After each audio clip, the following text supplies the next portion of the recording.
We believe that they are encroaching with their one-size-fits-all on the flexibility that we have at the local level to respond the way we have responded. And I understand with the impact fee efforts, well-intentioned, the idea is that if you get rid of impact fees, housing prices will drop. In a market like College Station with the demand we have, proximity to Texas A&M University, great school system, wonderful amenities, safe community, great park system, we don't think that reduction or elimination of impact fee will get passed through. It might attract more builders to put more product on the ground for a short period of time, but it's not clear to us that that would be a solution. And particularly not if the offset is we got to raise the monthly cost to the whole household to pay for their water, wastewater, and their property taxes.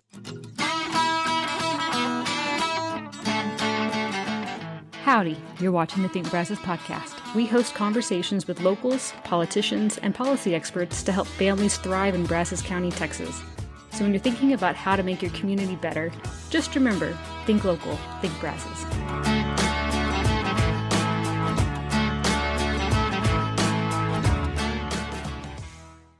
This is the Think Brazos Podcast, and we are joined today by the mayor of College Station, John Nichols. Mayor Nichols, thank you for coming on the podcast. Happy to be here. Great topic. Yeah, we definitely want to get into bills at the state legislature. For those who are listening and watching, the state has been in session since the beginning of January, and they are looking over a lot of different issues, a lot of different bills, and we kind of wanted to dive into the city's perspective of housing-related bills. So I guess to jump right in, I believe it was the comptroller who is now going to be the, what is it called? The head of A&M, basically. Chancellor. He's been talking quite a bit about there being a affordability crisis in housing in Texas. From your perspective, do you believe there is a shortage? Or well, I think there's a housing shortage worldwide. Yeah. And certainly in Texas as much as there is in other countries, other regions of the U.S. Maybe not so bad in Texas because we do have fairly flexible building construction and a little more market-driven economy here, so maybe it's a little different here. But nonetheless, in College Station, absolutely, we've got some unique and interesting problems. Yeah. Okay. And so when it comes to housing, it does seem that there are a lot of people in Texas who do think there's an issue statewide. There are, I believe, several dozen housing-related bills on a variety of topics. Things like accessory dwelling units is one. Things like the size of lots. Things like occupancy. What are some topics or bill-related topics that the city is really paying attention to? Well, actually, I counted 47, so you're right, Wow. Several dozen bills, and of course, this is a legislative year. Right. So there is a lot of attention being paid to solutions that might impact and open up housing, make it more available or accessible across the state. Mm-hmm. We're in a pretty unique situation. I think that's important to recognize up front because we've got an unusually large number of residents who are students at Texas A&M who are in the housing market. Texas A&M only has 12,500 beds or something like that on campus for a population of 70,000, 75,000 students. Wow. So the local communities, both the City College Station predominantly, but also City Bryan, are impacted by the demand for housing from a very large number of individuals who are not going to be permanent residents here or here for a good reason. Texas A&M is the dominant economic force in the community. So I think in addition to what you'd find statewide, you find a very unique and unusual situation at College Station. We are certainly following the bills related to housing occupancy, to size of lots, to impact fees that might also be involved in the question of affordability, availability of housing. So those are several different areas. I noticed of that 47 bills, a number of them we have already addressed here. Okay. Accessory dwelling units, for example. We added accessory dwelling units by right in all of our residential neighborhoods Really? Several years ago. Okay. Are And those that, just to family members, or are they? No, they can be rented. The only Okay. thing is that either the accessory dwelling unit or the main house has to be occupied by the homestead I see. occupant. You cannot build this and rent both properties. In other words, you wouldn't have a homestead then, That makes sense. which means you wouldn't have a traditional homestead Okay. family occupancy there. Got So they can reside in the ADU or they can reside in the main home. I think that's an area that's one of many areas that we've already undertaken efforts to adopt. Well, that's great. That's something new that I learned. That's huge for the community. You mentioned impact fees. What are impact fees, and why is the city looking at this issue so closely?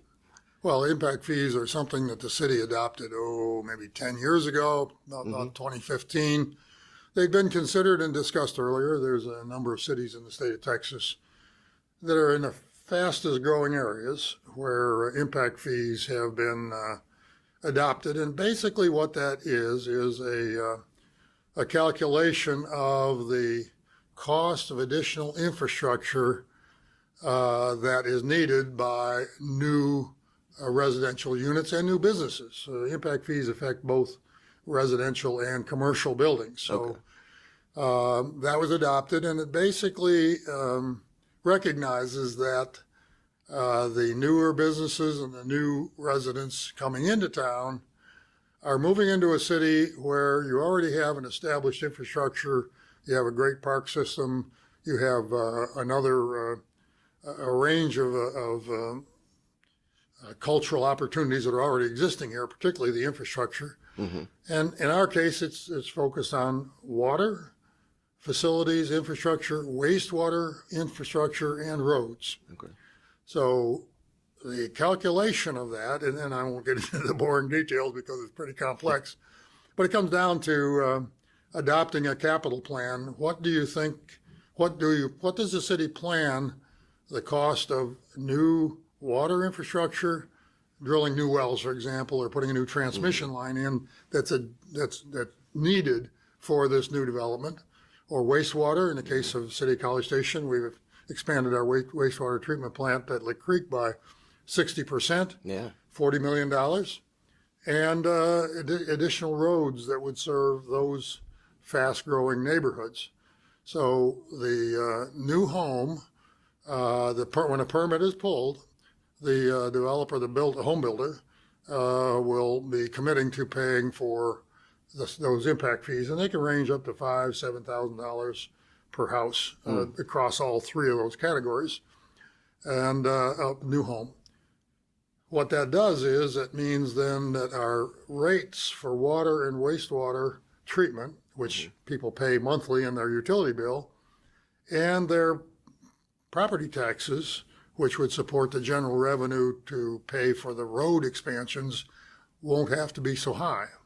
So it shifts some of the cost of development of new homes, new residences, new businesses to the occupants or the owners or the buyers of those new new homes. And that's basically a judgment that it's important and appropriate in fast-growing cities to assess that value up front on the home, and then they don't have to pay it as part of the rates and the tax increase later on, and none of the rest of the citizens would be impacted by that rate increase either. Okay. And so if the state were to step in, as there are, I think, a bill in the House and the Senate, step in and say, you can no longer do that on new development. From the city's perspective, what would that do? Well, it would, if we were prevented from collecting this, and keep in mind, we're only collecting 20% of what we could be collecting. So we're not collecting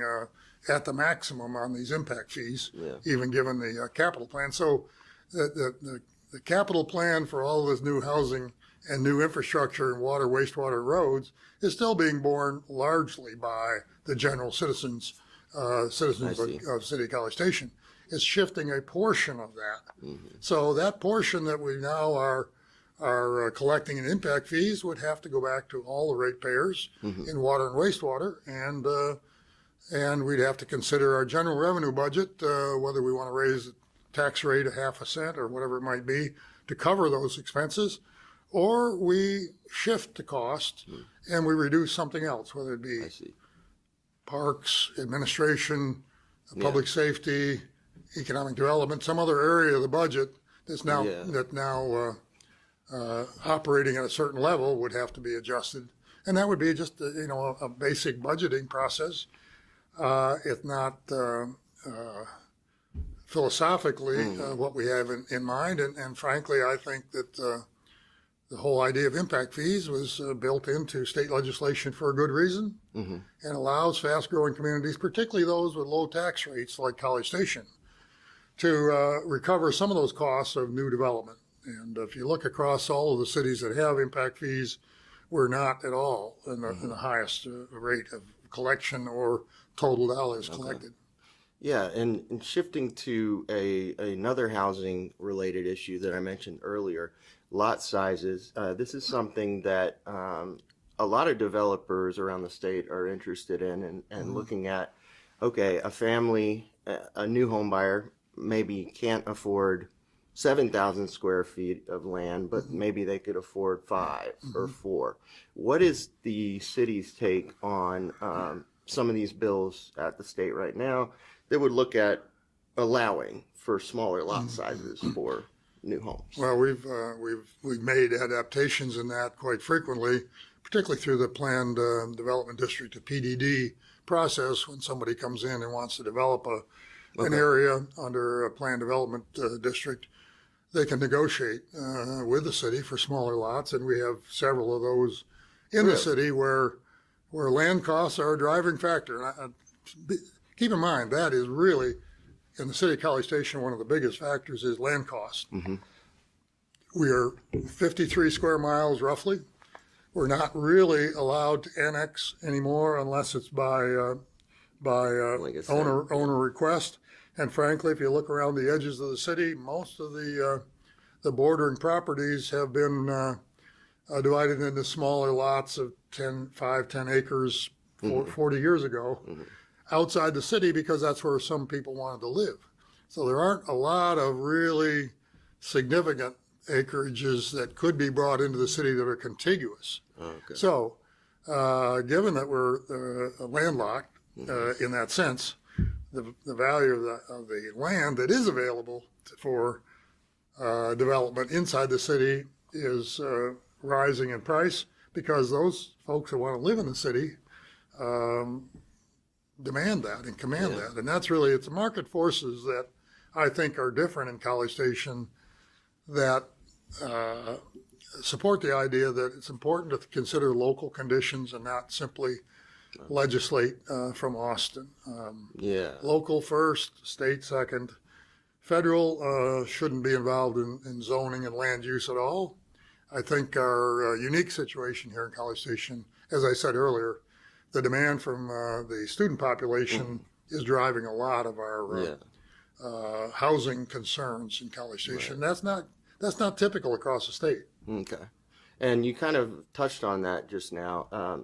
If you look at some of the recent hearings that have been held in Austin, where the city of College Station has sent delegations of staff and members of the council even, you hear this term local control quite a bit. Why is that something that keeps popping up as a focus? Well, I think that's, I think all cities, home rule cities that have been organized for, in our case, 86,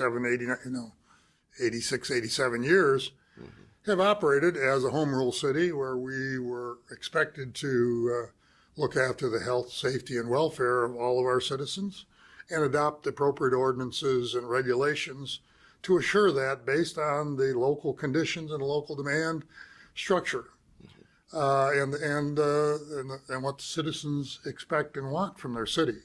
they elect members of city council based on their own expectations. So the council has to respond to those expectations.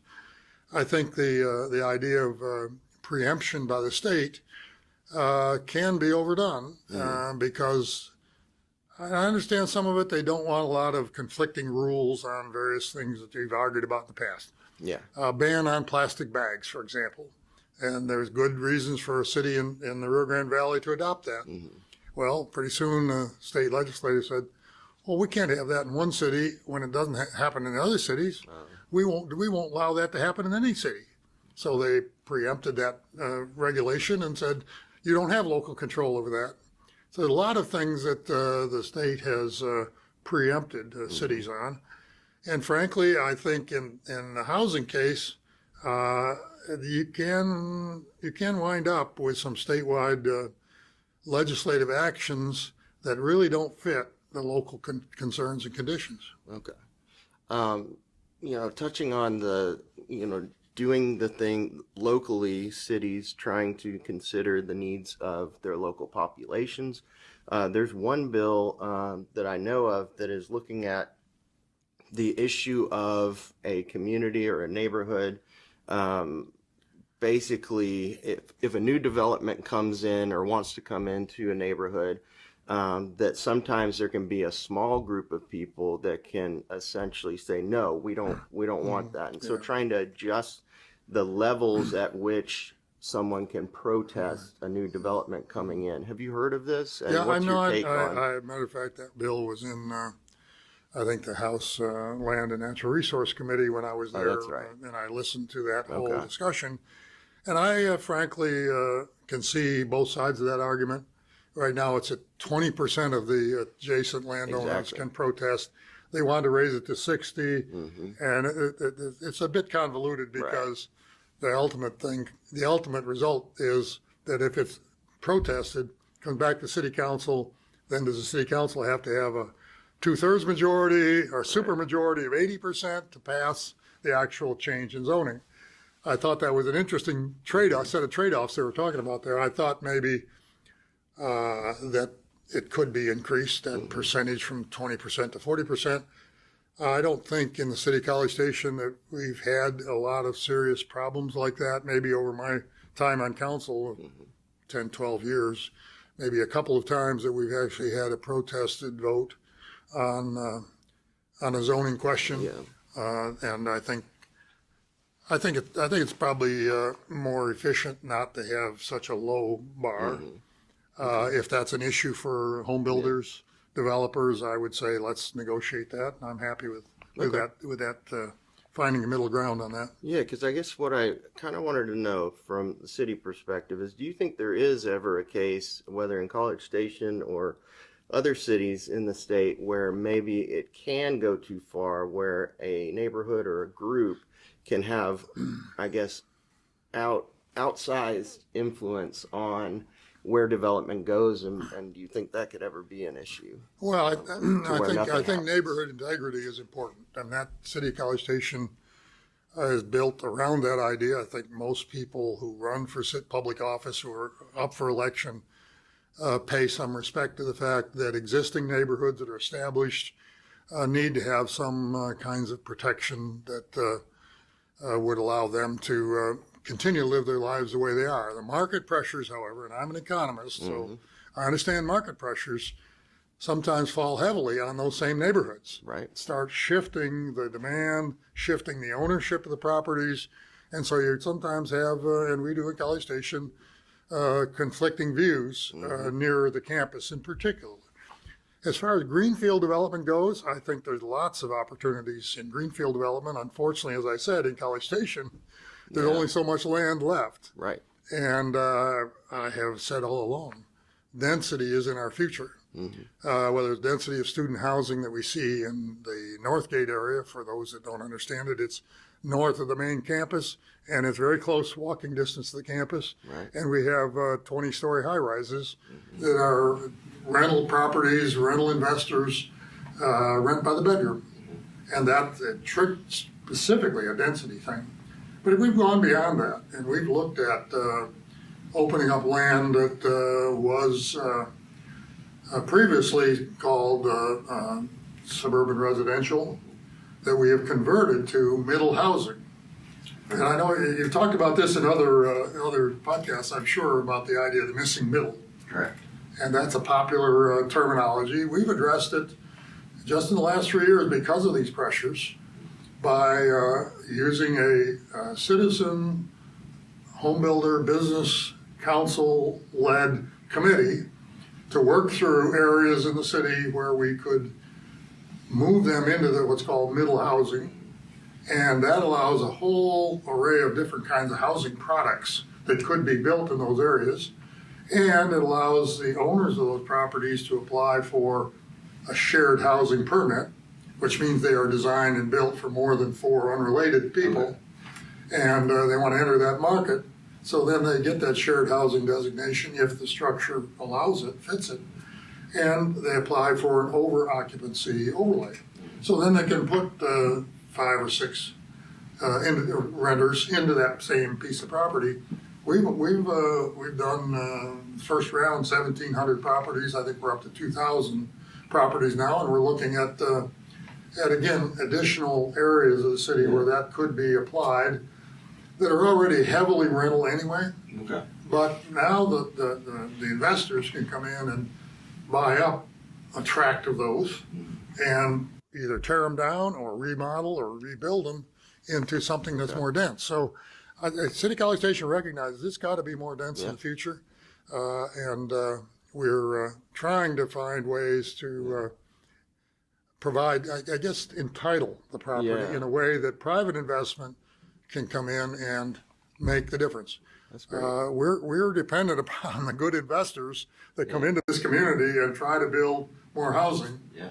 And it includes nonprofits in their own way, as well as a tremendous number of for-profit investors, both large $100 million skyscrapers and good people in the community that have bought 8 or 10 or 15 of the available housing stock and converted them to rental. And if they're operating under the ordinance of the city, it's great. So you're looking at missing middle really anywhere contiguous to campus? Well, the intention really was, yes, to resolve some of that pressure that that A&M's rapid enrollment growth has brought into the community. And keep in mind, it is the largest university campus in the United States in terms of student enrollment on a single campus.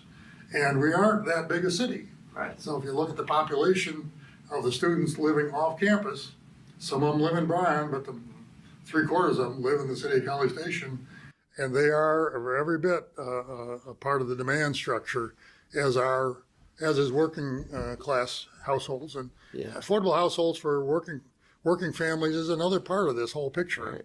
And hopefully some of this middle housing would appeal to them too. Yeah, and lastly, we don't have time to go over all the 47 bills, but there's been a lot of discussion about the occupancy bill, and I guess maybe they call it shared housing. You've mentioned within certain districts. What's y'all's take as far as, I guess, going back to the state preemption of occupancy limits? I think I know where y'all probably stand, but I just want I think the occupancy, particularly now that we've opened up the middle housing areas where you can get the over-occupancy overlay if you've got a structure that is designed, you can even build one in those areas that's got 5, 6, 7 bedrooms.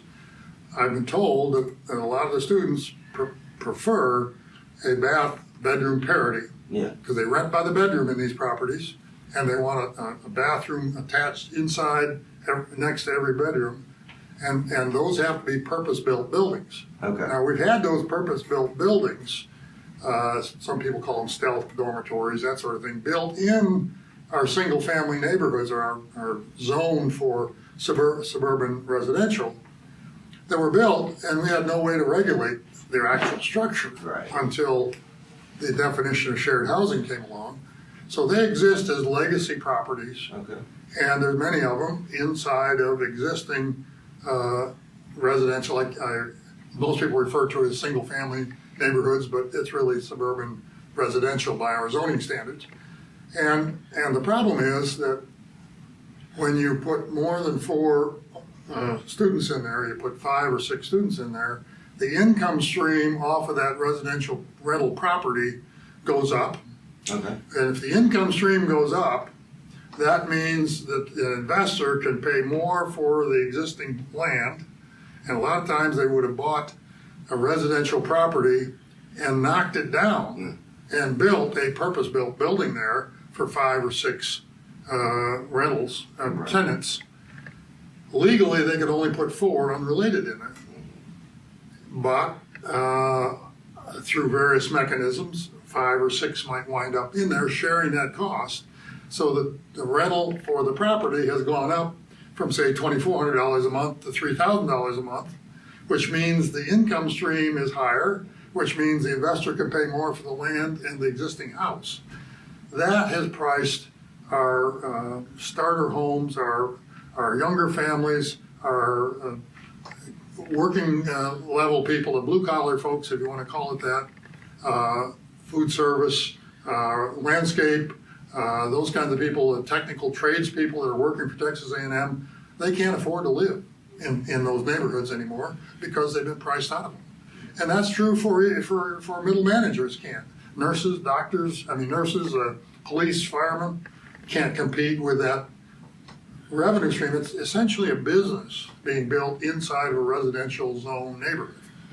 And that's the problem we see with doing away with occupancy, allowing 6, 7, 8 per household.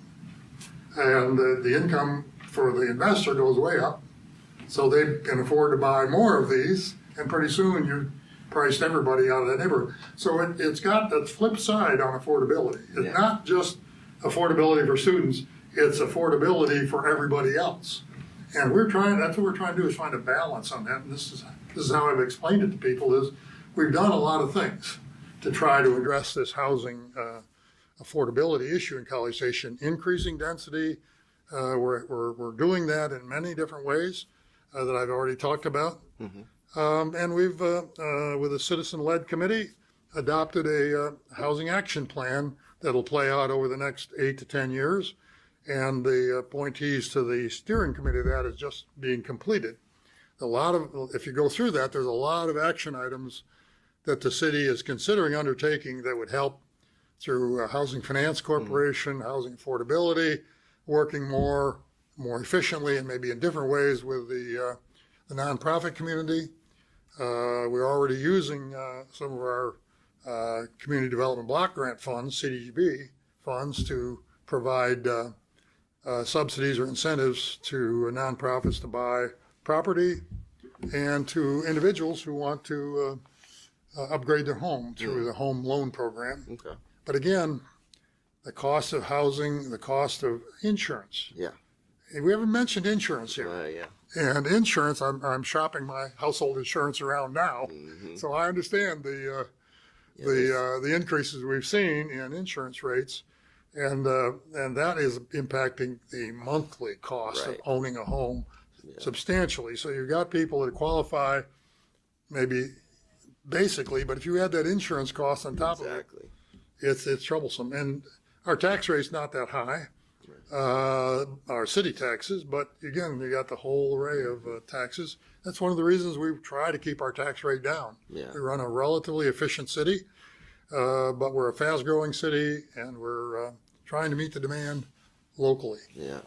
Well, I'm sorry we're running out of time for today. There's so many more issues we could go over here, but in the last minute or so, is there anything that we missed that you just want to, from the city's take, regarding the legislature? We have spoken out opposing a small number, like 3 or 4 of those 47 bills. Yeah. Well, maybe it's 5 or 6 when you count the Senate and the House together. And it's almost entirely because we believe that they are encroaching with their one-size-fits-all on the flexibility that we have at the local level to respond the way we have responded. And I understand with the impact fee efforts, well-intentioned, the idea is that if you get rid of impact fees, housing prices will drop. In a market like College Station, with the demand we have, proximity to Texas A&M University, great school system, wonderful amenities, safe community, great park system, we don't think that reduction or elimination of impact fee will get passed through. It might attract more builders to put more product on the ground for a short period of time, but it's not clear to us that that would be a solution.